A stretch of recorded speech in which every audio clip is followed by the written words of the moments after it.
Okay, no problem. Okay. I'm recording now just so we make sure we have Great. on tape. Good. Okay, I'm going to turn off my camera so nobody gets to see my my dog staying in the guest room here, my de facto office. But I can pop on anytime. Terrific. All right. Thank you. Thank you. Enjoy and good luck. All right. And welcome, Anne-Marie. Feel free to turn on your screen whenever you'd like. There'll be some moments where I'll ask questions of the panel. And it's good to see a face. Maybe we'll have a bunch more. Turn on my screen. What's that? I'm asking my son because I'm not too versed with the Zoom. I'm trying to get help from my son. That's funny. So we're this is a teachable moment. Anne-Marie gets to figure out how to turn on the screen. Call Kimberly for me. I can ask, I hit I sent you a message that says, please turn on your screen. There we go. There we go. Welcome. So for those who are watching this on record, I'm Dr. Matt Bellace. I'm a psychologist and a comedian. I know it's an odd combination. One time I got a call from a TV producer who said, we need a psychologist who's funny, and you appear to be the only one. I was like, thank you. I think that's a compliment. I'm pretty sure you're complimenting me. I get the pleasure of doing these programs often for lots of people, but Mercer County Tech had a really creative idea. They decided to do a parenting series, 5-part series, where we're going to do these videos, and I'll be hosting them. This one I'll be presenting the whole time. Tomorrow we're going to have Christine Abrams. She's someone who's a specialist in a technique called havening, which will be really helpful. Oh, I'm sorry. Wait, tomorrow's specialist is someone different. Romy Toussaint. Romy Toussaint is a specialist in yoga and mindfulness. And that's tomorrow's session, which is June 17th. But if you're watching this as a recording, you can skip around and see the different experts that I bring on. You can fast forward, you can hit pause, all the good stuff about recordings. And, my background is mainly as a speaker for youth and for parents. So I think, this will be relevant. I see someone else jumping on. I'm going to promote Lisa to panelist, so Lisa can join us too. And there'll be times when I'll ask for reactions of the audience here. Hi, Lisa. You have a moment to chime in. So I think probably the best way to start is see if there's any questions. Anne-Marie, any questions at this point? No, not yet. No? Camera's working? No. So far, so good. So far.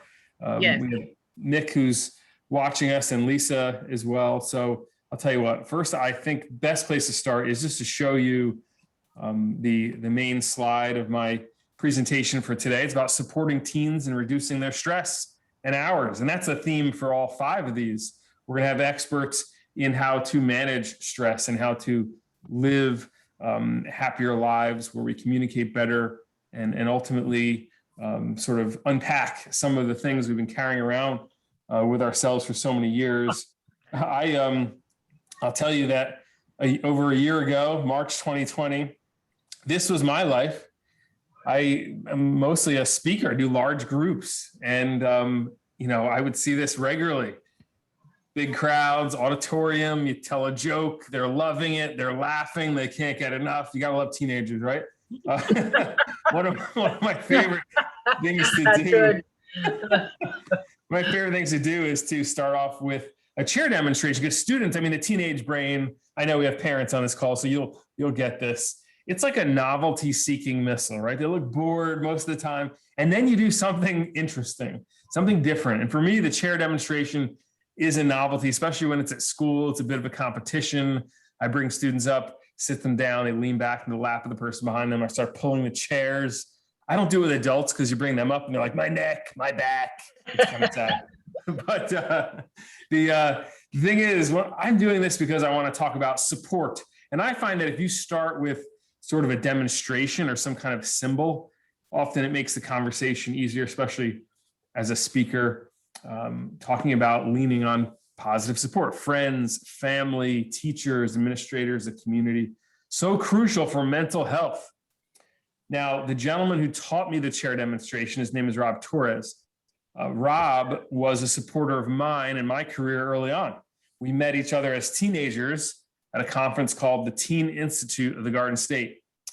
Rob passed away in 2018 out of nowhere, shocked all of us. And I have to tell you, I was on YouTube looking at clips of his, just trying to deal with the grief of it all. And I found a clip that would be perfect for this moment right here. I'm gonna play it for you and then we'll talk about it on the other side. So here we go.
So there he is, my buddy Rob Torres, who was a clown.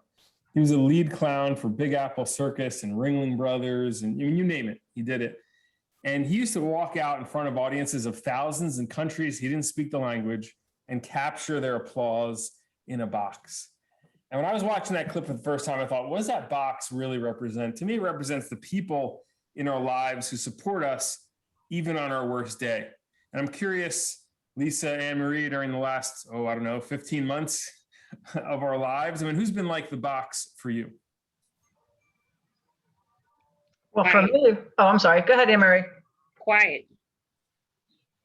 It's been quiet. It's been quiet for you. Mm-hmm. So have you had anyone who's been particularly helpful in helping you deal with the quiet or just deal with any of the stress, or has there been? No, I generally just deal with it on my own. I mean, as a parent, my way of dealing with it is just to go to sleep, not think on it. That's generally, if there's something that bothers me, I prefer to tackle it head on and then move on to the next thing. I know for my daughter, she deals with it different ways. So kids deal with stress different from adults. We tend to tackle it, they tend to broaden it out. You know, many times I do hear from young people, that they feel the same way. Like maybe I'll just go to sleep or walk away, and I try to push them a little bit on it and say, well, how about, is there like an animal in your life who comes over and you pet them, or someone you talk to that you just notice, oh, I felt a little better after just connecting with this person. You have anyone like that?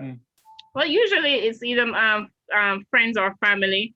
I know my kids kind of, especially with the COVID, during the COVID last year, we have a pit bull, so they were basically with the dog 24/7. So he was like I think a stress relief, a friend that they could play with per se. Because then during this time, kids weren't allowed to congregate with other kids, so they were just inside the house at all time, every day. I think my son got to the point where he was actually bored, so he started going outside in the backyard. That seemed to work for him. For my daughter, I think she took sleeping and listening to music as her her stress reliever. For me, work sort of took control of itself because my job, you could say, is essential. So that that made precedence, so that sort of took the relief off because I had something to occupy my time. So if I wasn't working, then I was sleeping. Question for you, Anne-Marie, and I know being a essential worker, I mean, must have been difficult for sure. Was it at the same time helpful to have, you know, those work colleagues that you could talk to, as much as it was maybe scary to be there? Did you find that was helpful? Yeah, that was helpful. I mean, yes, to some point, but then I had my husband also to lean on. So that took away most of the stress. I can say for me personally, I try not to think on things too much, because then if it's something that you can't solve, let's put it that way, like if it's a problem, I try to just deal with it the best way I can and then just move on to the next thing.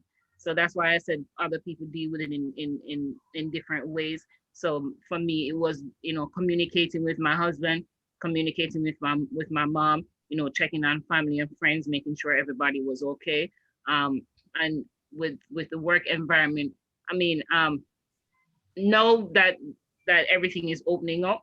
You know, people feel much more at ease.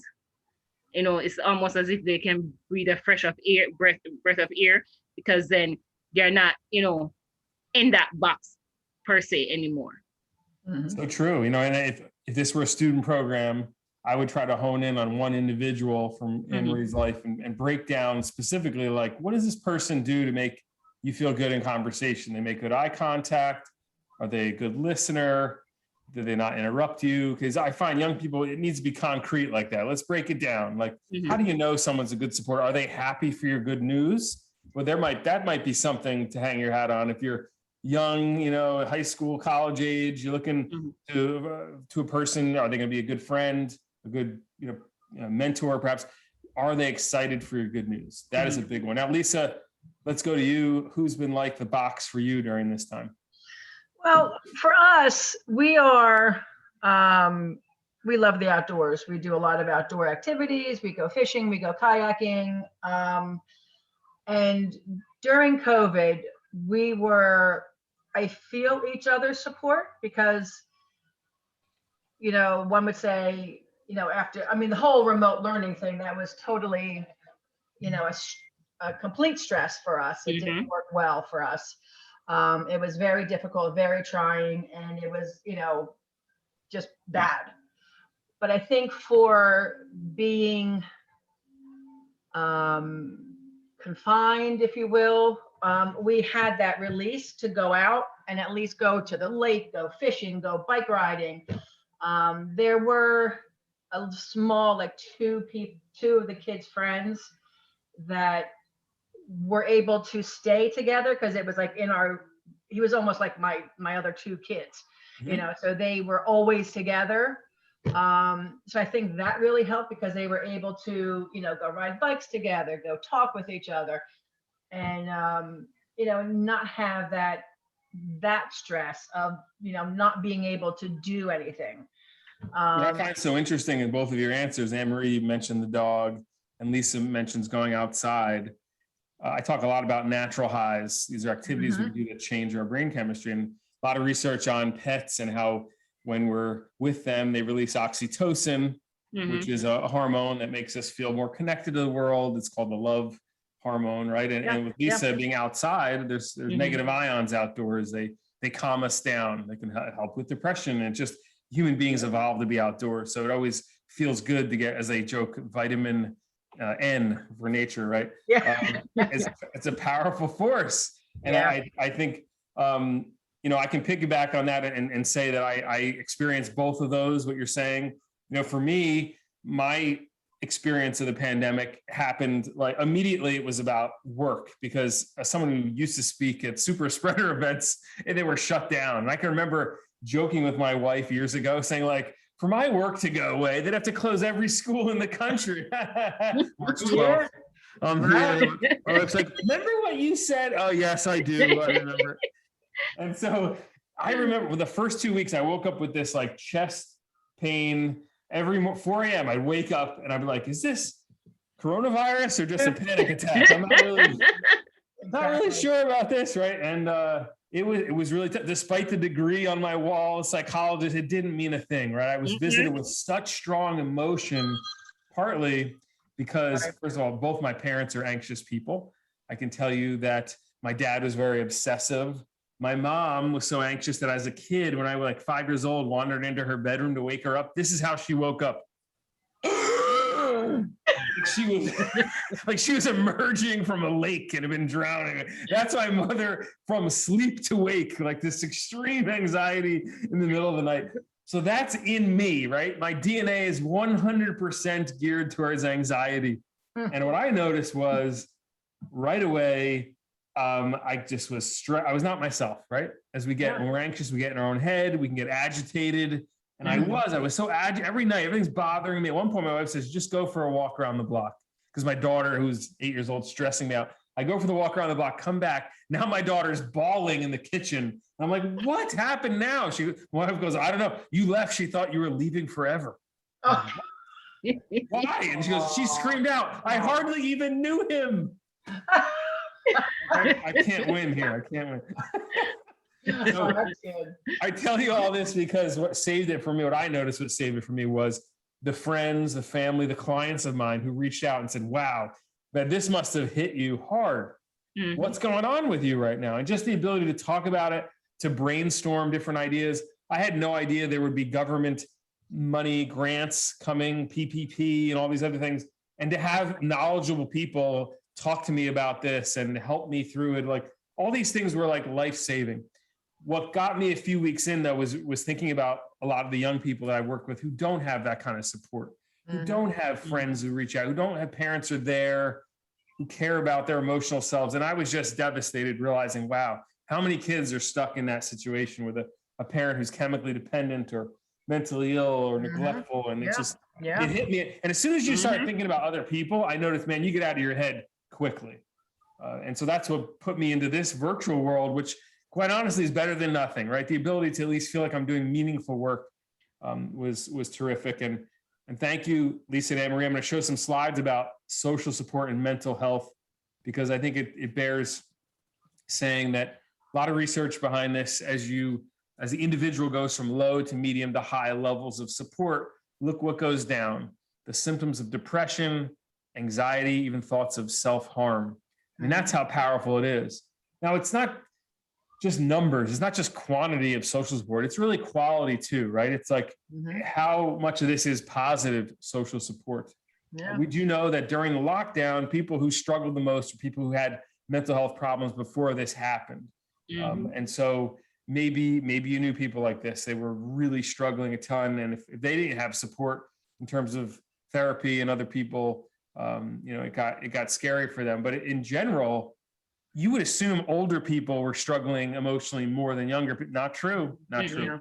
You look at this graphic, younger people had higher levels of negative emotions, lower levels of positive. We could take some guesses. I mean, they had lots to miss out on, missing school and sports and seeing their friends. Older people perhaps had stronger social networks, right? Had some perhaps money in the bank and had been through stuff before. They kind of knew there's gonna be okay. And so that's another reason why, these types of programs are so helpful, because, the younger people are the ones who need the support. And a lot of my time in parent programs is spent focused on this, the Yerkes-Dodson law of how anxiety affects our performance. And I can speak for myself that when I was anxious in those early weeks and people would suggest, why don't you just do your thing on Zoom? I was like, get out of here. I'm not a Zoom speaker. I can't do jokes on Zoom. There used to be a movie called The King of Comedy with Robert De Niro, where he was doing jokes in his bedroom to a wall. I'm like, that's what it's like. I'm not going to be Rupert Pupkin from King of Comedy, because my anxiety was impairing my ability to see that I actually could do this. And this graphic shows you that, right? As you have low levels of stress and anxiety, you don't have a lot of interest, a lot of attention paid. But when you have high levels, it impairs your performance. You can't think flexibly. So you're going for the middle, the optimal level of arousal and performance. And so the truth is that we all need a little bit of stress, a little bit of anxiety to drive us to focus on what we're doing. We don't want it to overwhelm us. And when you're in a really stressful situation, like during a pandemic, the key to performing at a higher level is to have lots of support. And I learned that lesson over 5 years speaking to the Navy SEALs. The Navy SEAL Foundation brought me in to do post-deployment conferences for Navy SEALs and their families. And I learned this lesson that they're part of SEAL teams because they can do incredibly dangerous jobs in a smooth, sort of calm way because they know that the team has their back.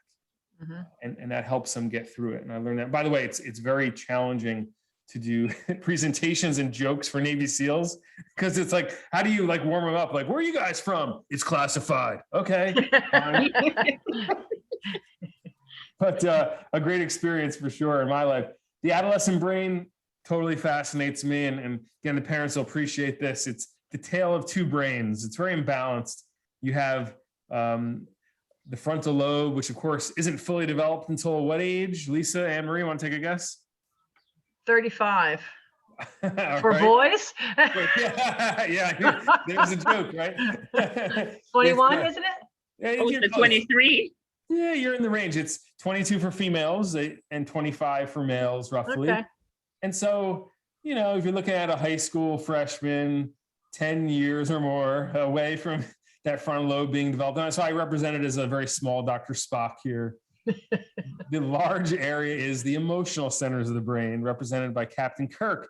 And of course, the emotional centers of the brain are active immediately. When the baby comes out, it's crying already within a few days, smiling, maybe it's gas, but the point is they're able to emote before words even arrive because that's how they get their needs met.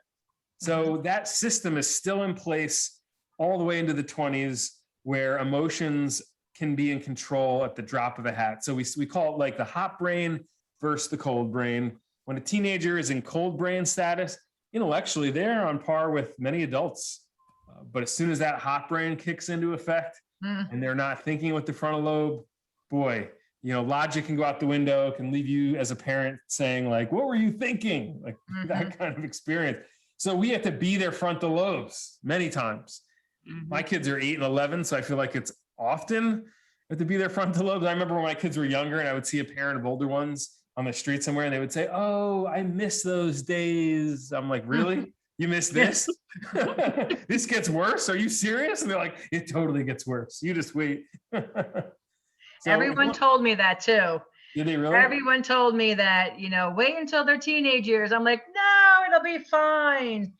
Yeah, now I know what they were talking about.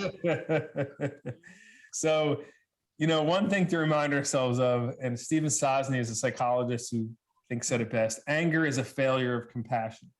And for me, when I sense myself getting angry, if I can have compassion for that individual, if I can think to myself, what is really driving this? So say I'm doing a presentation, and this has happened before. I can share this with you. I spoke up in upstate New York several years ago, and large group, about 1,000 students. Young man in the front row is heckling, all right? He's being loud and disruptive. And I could sense myself getting that agitation, that anger was coming up in me. Now, I know from years ago, you don't like attack the kid. I used to do jokes about the kid. And one time in Tacoma, Washington, early on in my career, it didn't work well. The kid stood up, started swearing at me. They kick him out. And to lighten the mood, I was like, you seem so angry. I think you're going to meet me in the parking lot. And he did. He totally did. All right. Wow. I wish I was kidding. I was wheeling my bag out of the school, and he's in the parking lot being kicked out of school, and he starts running towards me, his fists in the air. By the way, he never took a punch, but he got expelled from school. Wow. And afterwards, I was like, okay, never again am I going to poke, at the kid being disruptive. I'll try something different. And so in the first story, kid who's heckling, I stopped everything I was doing. I walked over to him and I just leaned down. I'm like, do you realize what you're doing right now? I'm a comedian with a microphone. I can make fun of you and enjoy it. And the whole crowd will love it. And they heard me say that, and the crowd's like, yeah, like they want to see you go at this kid. And I'm like, but I am not here for that. All I want you to do is listen to me. Can you do that? And I thought it would work. It usually works. This time, he continued being disruptive, but because I didn't have the anger anymore, I'd expressed myself.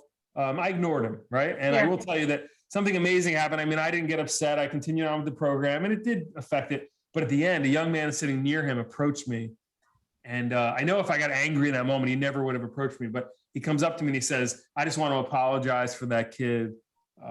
He doesn't represent our school. We loved you." I was like, "Whoa, thanks for saying that."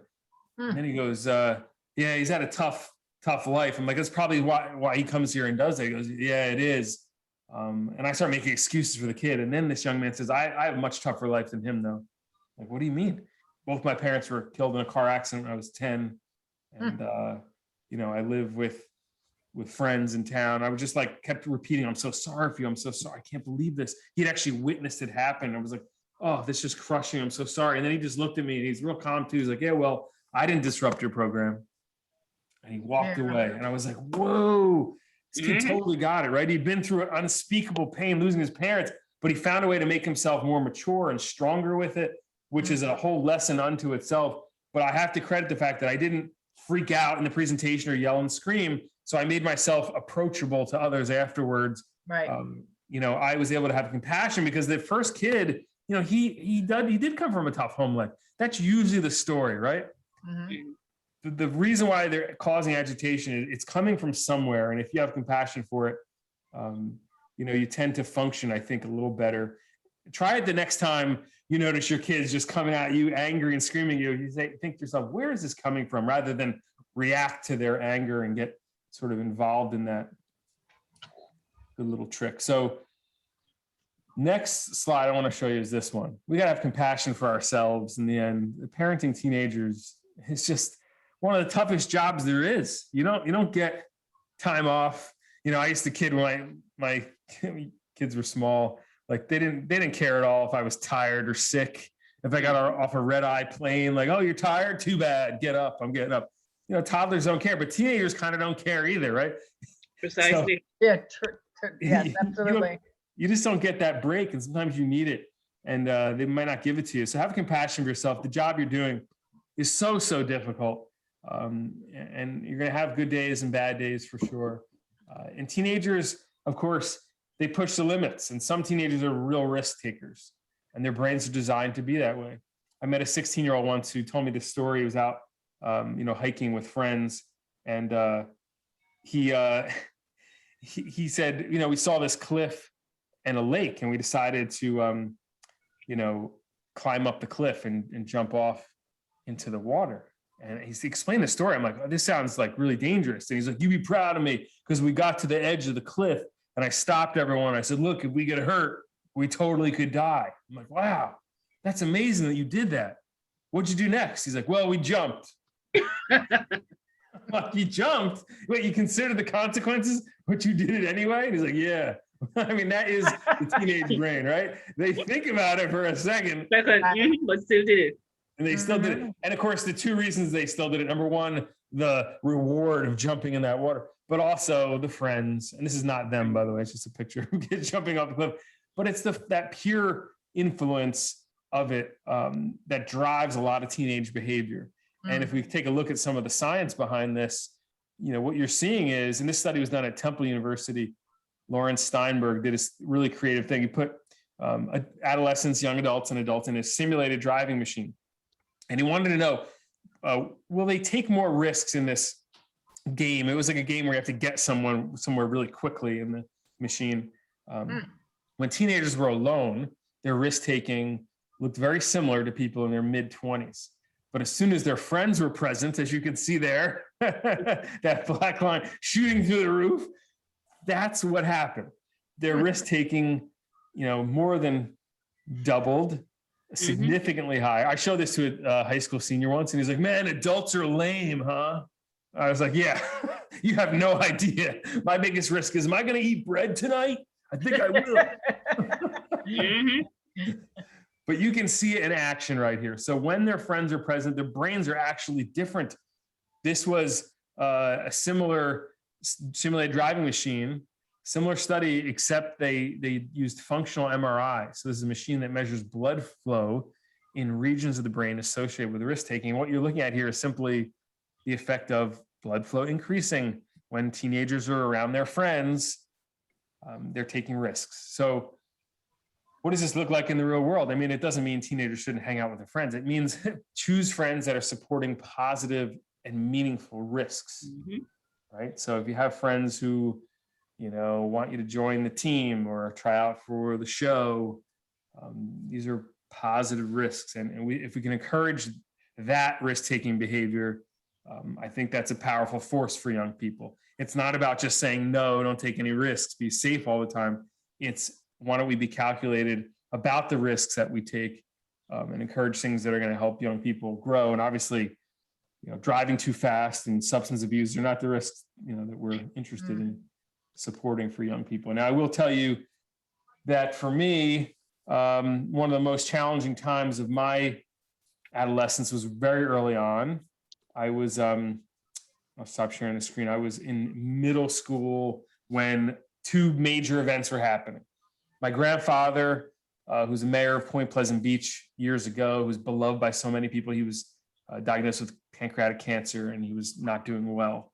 And I was watching this happen. The first time in my life I would see a loved one get sick like that. And my brother, he's 5 years older than me, was getting into a lot of trouble because his friends were encouraging negative risks. And I think it was connected somehow to my grandfather being sick and dying and my brother acting out. But I can remember at the dinner table hearing my parents yelling things like, Mike, you're 16, you shouldn't drink. And my brother's like, relax. That was the beginning of every argument in my house. Relax. And then he'd say something stupid like, I read there's protein in beer. Really? Okay. And then argument. One time I caught my brother with weed. I'm like, I don't think you should be doing that. It's not good for you. And he goes, weed is like salad. Is it really? No, I don't think it is actually. And so there were a lot of those moments. And I got to say, some of the moments were legitimately hilarious back in the day and still make me laugh. Like one time we were renting a house in the Jersey Shore at midnight. There's a knock at the door. Police officer holding my brother and a bottle of Tanqueray gin says to my mom, are either one of these yours? And my mother goes, well, the young man's my son, officer, but the gin's not mine. That's the expensive stuff. And cop turns my brother over, didn't arrest him. I mean, how privileged are we, right? He gets off. And that was it. And within an hour, it's a joke. People are laughing about us. So you can imagine my brother's behavior got worse before it got better. So that's all happening when I'm in middle school. And I had these eyebrows. And sure enough, one day, in the midst of all this tension in my house, someone made fun of my eyebrows. And I went home that night and I was like, I'm going to shave them a little bit. That's a mistake. Do not ever shave your own eyebrows, because I walked into school the next day looking like this. Oh, no. It looked like I had emotions on one face. I was like half angry, half surprised. I look like Alfalfa from Little Rascals. Remember? I should put a little Alfalfa peak on there. But the worst part of the story is I walked in like this on picture day. Like what a That's mistake. The wrong day to do your eyebrow. What's that? That's the wrong day to do your eyebrow. Yes. Oh, yeah. Exactly. And the photographer's like, you want packet A with like 100 pictures or packet B? I'm like, I don't want any pictures. I never want to see this again. Sorry, it'll be in the yearbook forever. Click. Okay. But you know what? It reminds me, when the haters come out, and they will, don't mutilate your eyebrows. Now, when you go through some pain, pursue something you're passionate about.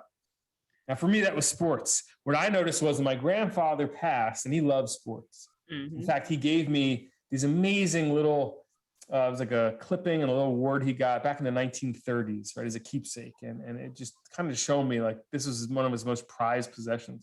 And so when he passed away, I thought if I could become a great athlete, he'll be proud of me. I played football, which is probably hard for you to believe since I'm built more like a reader. I'm not a very big person, but what I look at now is the fact that I had 8 varsity letters, and I still scratch my head like, how'd that happen? Oh, yeah. When my grandfather passed, I took a lot of that pain and I poured it into sports. Now, it didn't make me a great professional athlete. It just made me better than I was going to be, much better than I was probably going to be already. And I know I look more like Mr. Rogers today than some athlete, but this process is what I'm interested in, right? And I want to talk to young people about taking their pain, taking their loss, taking their failure, and finding something productive, a positive risk, right, to pursue, because wow, it can make all the difference in the world. For me, sports taught me so many lessons on how to deal with disappointment, right? How to deal with failure. And a small example, maybe a large example, that was my junior year in high school. I was the backup quarterback on a football team, ranked 6th in the country. Here we are, Montclair, New Jersey. Imagine that. Only 5 teams in the country are considered better than your team. We made it to the state championship and played in what our state's newspaper, the Star Ledger, called the greatest high school game ever played. And here's why it was the greatest. We're the number 1 team playing the number 2 team, Randolph. If they beat us, they'll break the state record for wins in a season at 49. Oh, and by the way, their coach passed away in the middle of the season. I mean, the drama was unbelievable. The day of the game, 13,000 fans showed up, overwhelmed our stadium, and it was close the whole game. 4th quarter, we're up by 2 points, but Randolph is marching down the field. They're about to score when they fumbled the ball, and we recovered. And the fans go wild. We're going to win the state championship. This is incredible. All we have to do is take a knee a few times and the scoreboard clock will run out. After the 3rd down of taking a knee, the scoreboard clock went to 0. Fans rushed the field. I got kissed by a girl I didn't even know. We're getting fitted for rings. Like, this is amazing. Ah. And then the refs start blowing the whistle, telling people, get back, big announcement. In the stands, there's time on the clock. And our coaches were like, what do you mean there's time on the clock? There's no time on the clock. It ran out. It's over. 7 seconds, they said. You got to put 7 seconds up there. And we had to run another play. We punted, didn't go very far. And the other team took that punt and kicked a 37-yard field goal to beat us with no time on the clock. In fact, here's a quick video from that day. One of the most improbable finishes in the history of high school football in New Jersey as Randolph's Mike Rowe put his foot into the ball and connected on a 37-yard field goal as time expired. The Rams won 22-21 over Montclair, and the Randolph Rams had emerged victorious in the battle of unbeaten, setting a then state record 49-game winning streak. Now, it gives you a little taste of what that was like that day. And if I back up to this picture that I showed earlier from that iconic moment, I want you to notice the guy lying on the ground. His name is Duron Thornton. Now, Duron's a friend of mine. And if you look at this picture, you think, oh, man, his life is over. Duron went on to become an assistant coach at our high school years later and won 5 state championships with the team. And those 2 events are definitely related because I asked him and he said they were. You can imagine he narrowly missed blocking that field goal to preserve our victory. And then he becomes the coach? Him? Yes. And so I think there's so many examples of this in our society. I mean, you read the biography of your favorite athlete, actor, comedian, musician. It's the same story. They go through pain, loss, and failure, but they find a way to take that energy and they pursue something brilliant with it. For Duron, it was coaching.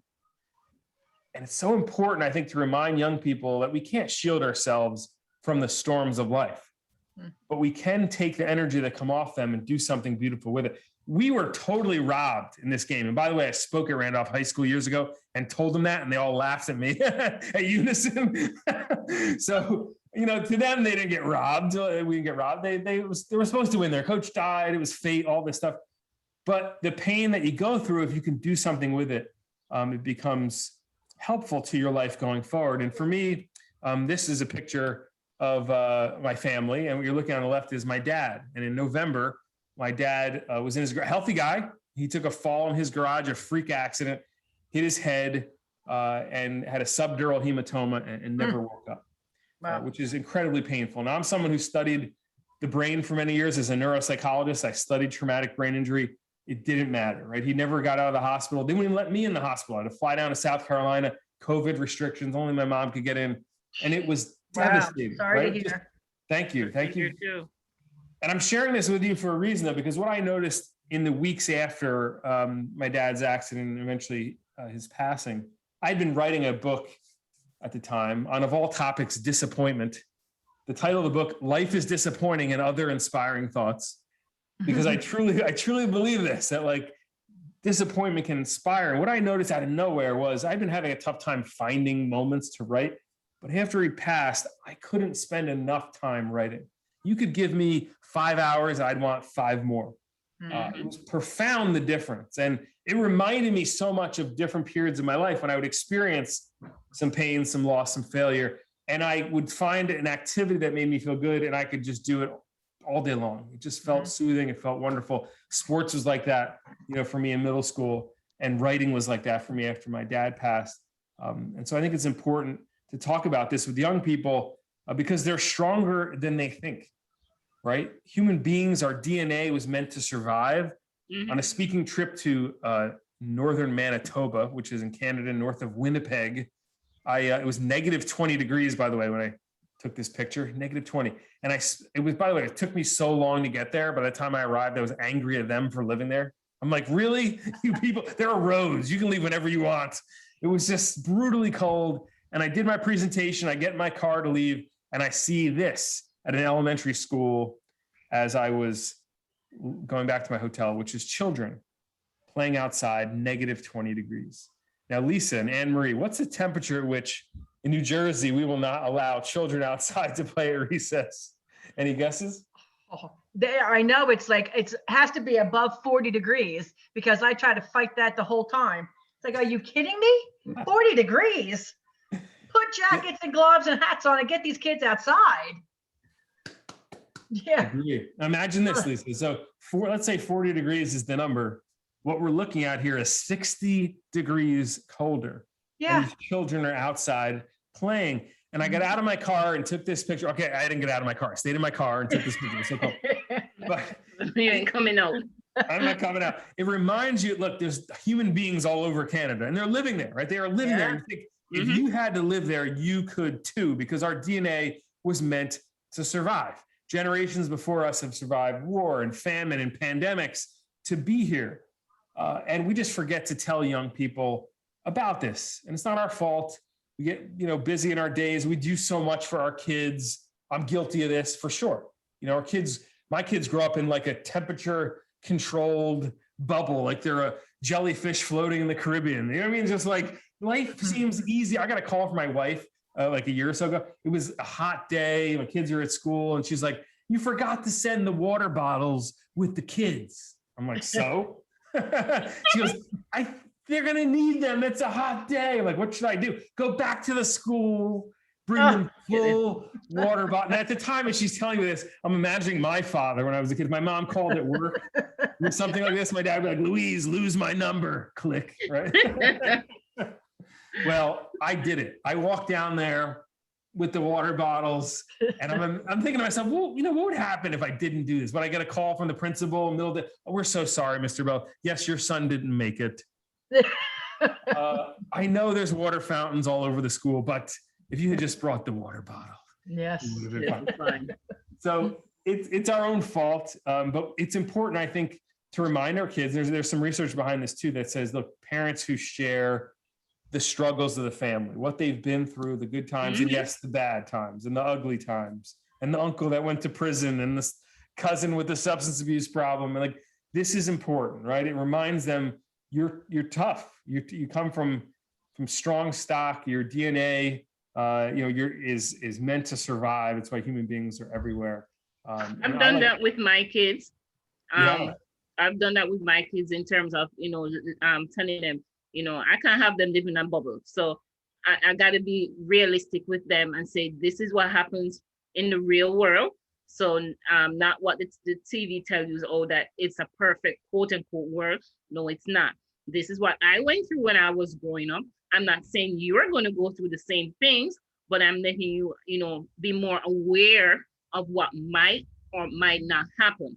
Then if you're, if you have issues, if you have questions about it, then we can talk about it. Just like what you said with, when you were growing up, I had that same experience with my daughter, where in middle school, she had issues with friends growing up. So what I said to her was, I said, I've gone through what you're going through. So what you're going through is not something that's new for me. So what you're going to have to understand is that you're going to have to pick and choose your friends.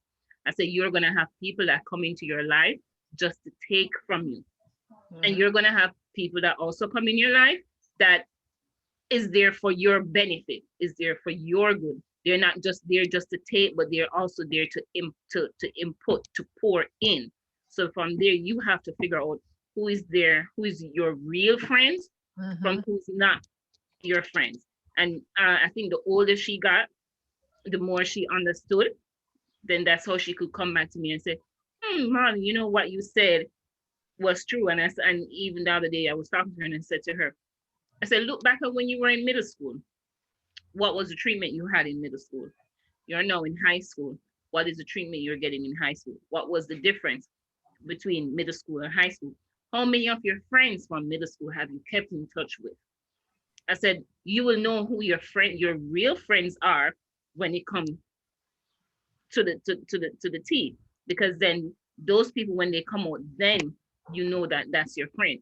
You know, friendship should not be based on what I can get from the person, you know, but it should be a mutual understanding of, you know, what both of us can learn from each other. So that's one thing I put forward to my kids and to my son. I said, this is the real world that we're living in.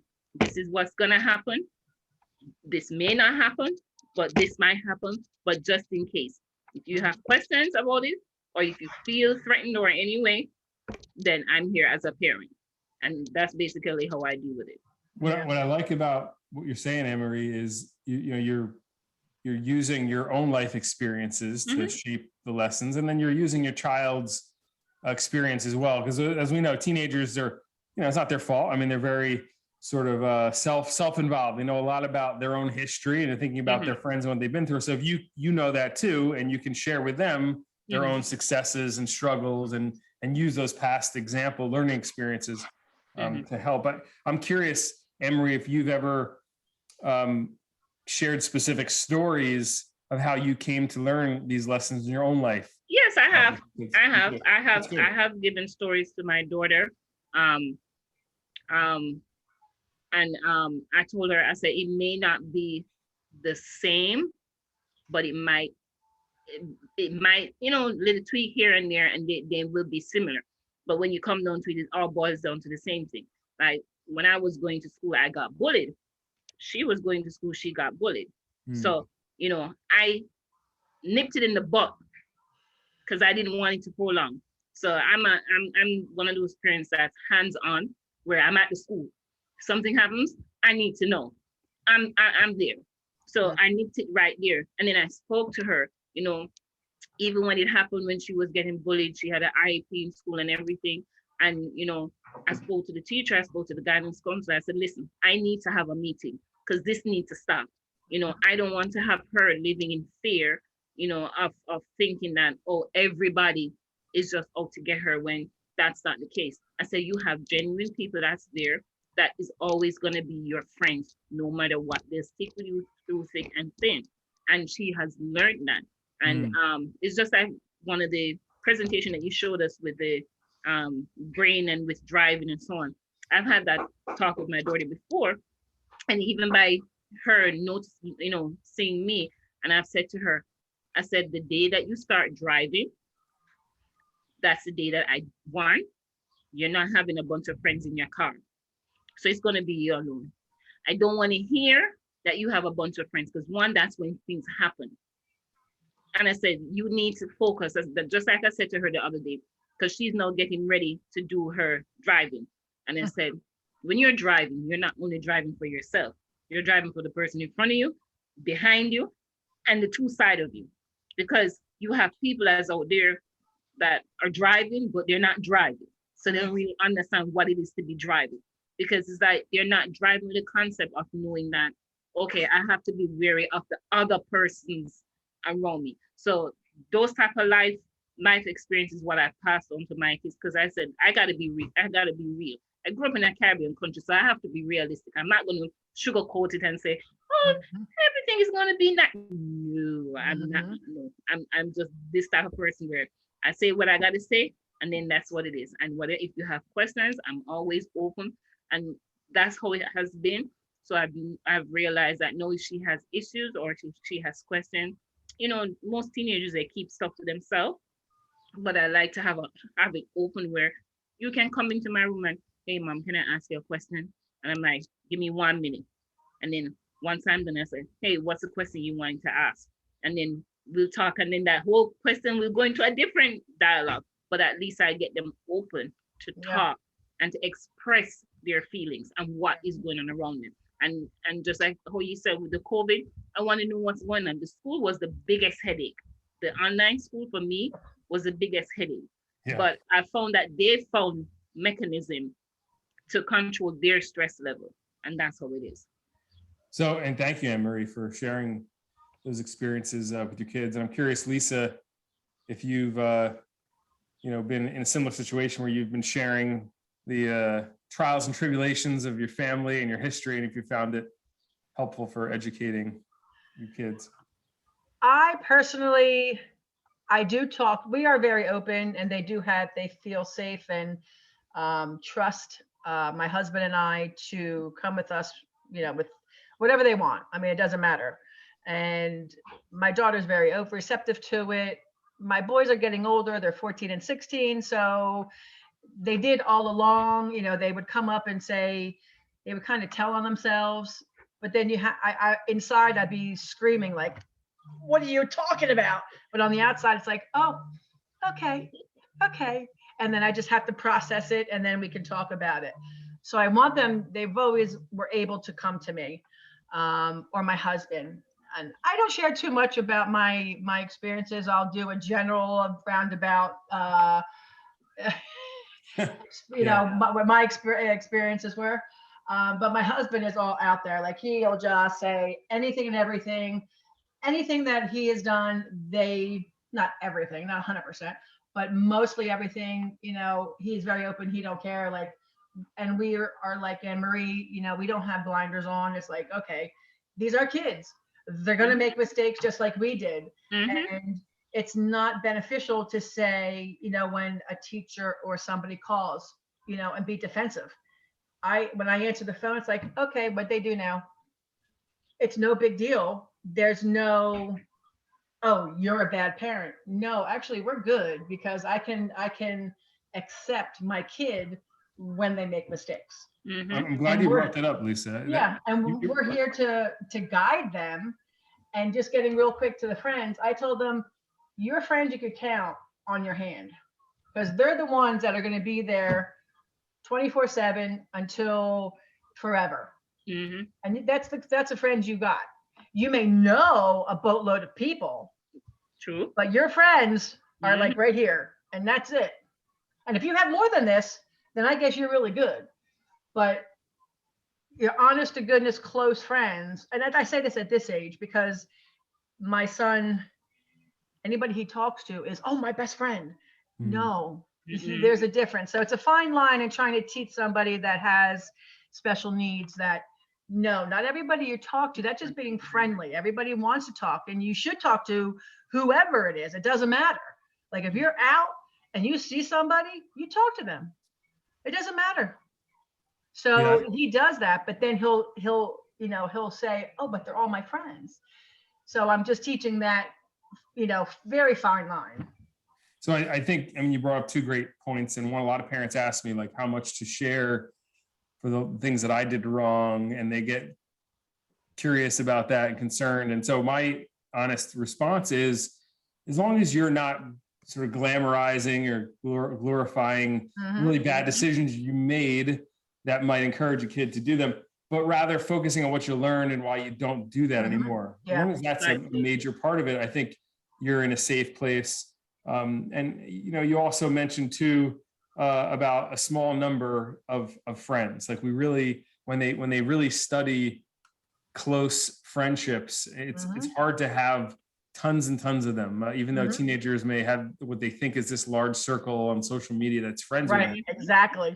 Yeah, it's very small. The numbers are always very small, and you need to have people who you're comfortable being vulnerable around and really breaking down. That's maybe the theme here for this first presentation, is like what to look for in those friends and those people you keep close. And I think at the end of the day, if you go through some pain and some loss and some failure, it's the friends that are going to comfort you, but are also going to tell you the honest truth, right? They're not going to blow you off or, snow you or give you some information that's not true. And as parents, maybe the bigger point is when disappointment visits, like you were saying, Lisa, you get that bad call.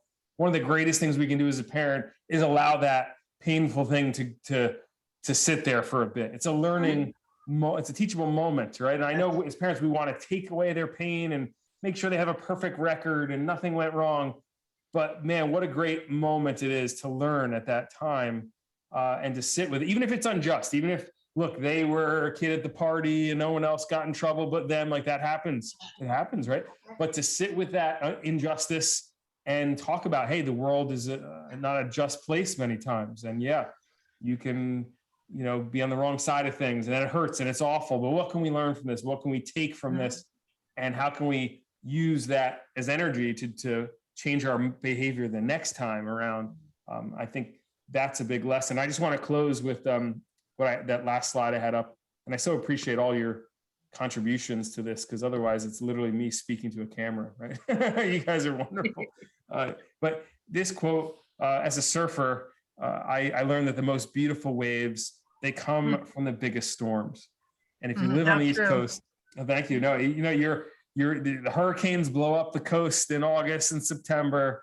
And if you can wait just a day or so, the hurricane passes a bit, the water has energy in it, but the energy forms the most beautiful waves you've ever seen. And if you love to surf, that's the time to get out there. And I truly believe life works in a similar way, because the storms of life are going to hit us. And I shared a bunch with you on this call already. We've heard from Anne-Marie and Lisa about some that they've experienced, but the opportunity to take the energy and use it to better yourself or better somebody else is really the point of the suffering. You can really make something out of your pain when you view it that way, rather than just, woe is me, why am I going through this? My life is cursed. No, what can you take from this? Rather than what's been taken from me, and I'm so upset. No, what can you take from this? What's this going to do for you? The pandemic is one of those experiences. You could dwell on what's been taken from you. A lot has been taken from a lot of people. I had COVID, by the way, in December. I'll end with these kind of thoughts because they were sort of funny. I mean, like, I get COVID and nobody else in my house got it. And I was around them for like 5 days before I knew. And I'm like, what? I'm the only one. I'm a little disappointed in COVID right now. I think,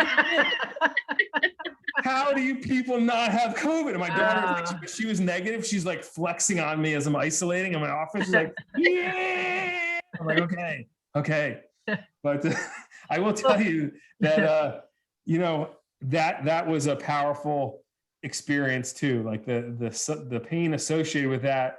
And it immediately gave rise to this focused mind. Like, if I get through this, I'm going to focus on what the priorities are in my life. Right. Yeah. And it really was a great thing to focus the mind, as much as I would have loved to wave a magic wand and not experience COVID, right? I can't do that. Like, the storms of life are going to hit you. So what can you take from them? And I think that's probably a spot to wrap up here. And of course, most importantly, to thank Anne-Marie and Lisa, and to thank you, I'm going to send you a copy of my book, A Better High. Nice. Which, thank you. You're welcome. You're welcome. Normally they're $10 a copy, but for you two, $8.50. So you can pay me. Sold. Hey, Matt, just real quick. I had better support than you because I had COVID and I shared it with everybody. Oh, wow. Oh, So okay? we all, and yeah, of course we're all okay. But unfortunately, when that happened, so you were a little bit better because you only had a quarantine, I think, for 14 days or whatever. We had the whole month of January quarantined in the house, couldn't go anywhere because we all got it at different times. So it was lovely. So count your blessings. I'm sure. Did you have any funny moments in there? Like anything that? Yeah, none. No. There was nothing funny about it, right? Yeah, no. It was just. I'm the lucky one because nobody in my family got it. Oh, good. Good to hear. Good to hear. I kidded my wife. I'm like, your cleaning is so good. Like COVID couldn't defeat it. Like all the surfaces. You're just that good. But I do want to get your addresses probably after I'll turn off the recording and I'll write them down so I can send you a copy. Okay. Before I turn the recording off, though, I want to let people who are watching know this is part 1 of a 5-part series. And I did about half my presentation. I will do the second half. Probably the final one will be the second half of my presentation. In between, there's going to be 3 episodes where we bring experts on to talk about different techniques. I love focusing on techniques that can help parents. So tomorrow there's someone who's an expert in yoga, calls herself the Energy Queen, Romy Toussaint, who has a yoga studio in the area in Lawrence, I believe. And then next week we have Christine Abrams, who's an expert in something called havening. It's a great way to deal with trauma and to reduce your reaction to trauma going forward. And then our third expert is George Scott, who's a psychotherapist in the area as well, who's going to talk a little bit about psychological techniques for coping with stress and anxiety during this time. Thank you so much Great. for being on the call, Anne Marie and Lisa. You're And welcome. I'm going to stop the recording now. And anything you'd like to add before we go? Just thank you for inviting me. You're welcome. I enjoyed it. Thank you.